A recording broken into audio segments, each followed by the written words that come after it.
Pastor Charlie here with New Hope Lutheran Church and another edition of Pastor Charlie's Toolbox.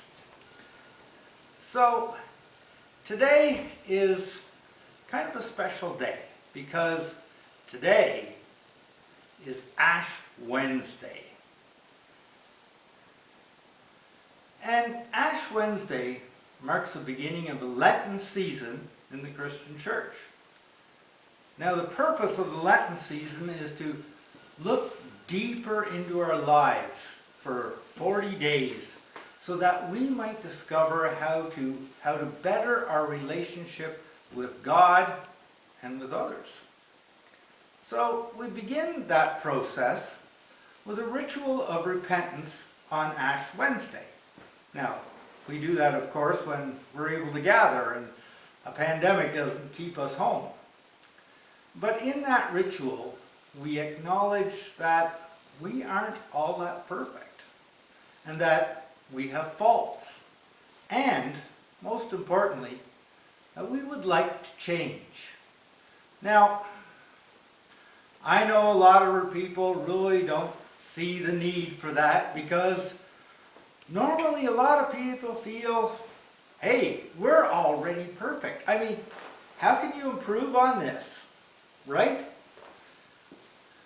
Well, the strange thing about that attitude is that while each of us may feel we are absolutely perfect, we still find it pretty easy to find faults in other people. We may think, oh, that one's too judgy, or that person is really stingy, or that person has no fashion sense whatsoever, or that person is constantly putting other people down in some way. And I'm sure we could make a list that goes on and on and on about other people. I wonder sometimes how often people say similar things about us. Are we really all that perfect? And this is one of the questions we ask ourselves over the course of the Lenten season. It's a time for self-examination. But the problem is, how much time do we take to examine ourselves during Lent? And how well do we do that? As an illustration about Lent, I have here a collection of crowbars. Crowbars come in a couple different shapes and sizes. And in case you don't know what they're for demolition. They're made to tear pieces of wood apart and also to pull out nails. So if you've got two pieces nailed together, you might take this and you ram it in between the two and you pry it up and you just keep going until they come apart. Or this one here, I like this. It just grabs it like that and then you can just rip it things apart like that. As I said, they also pull out nails. And for these, that's what that hook is for. You just put it on here and you pull the nail out. Now, for some of these other ones, where they don't have quite the same reach, you can always use a board here. And with enough length here, you still get the leverage you need to pop a nail out. This one here has a nail puller right in the end that you hook over the nail and you pull it up this way. That's how a crowbar works. Now what I want you to notice is that these are all pretty scratched and beat up. And this one is my newest one. But in the bottom of the toolbox, I found one crowbar that still looked pretty good. You may notice it's not so beat up looking. It even has a price tag still on it. But there's a reason why this one is not that bad looking.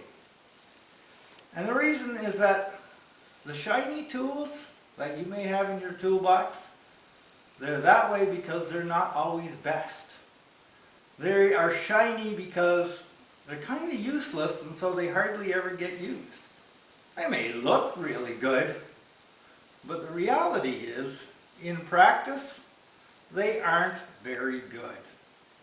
This one, for example, it's really too short to make much of a difference for most projects.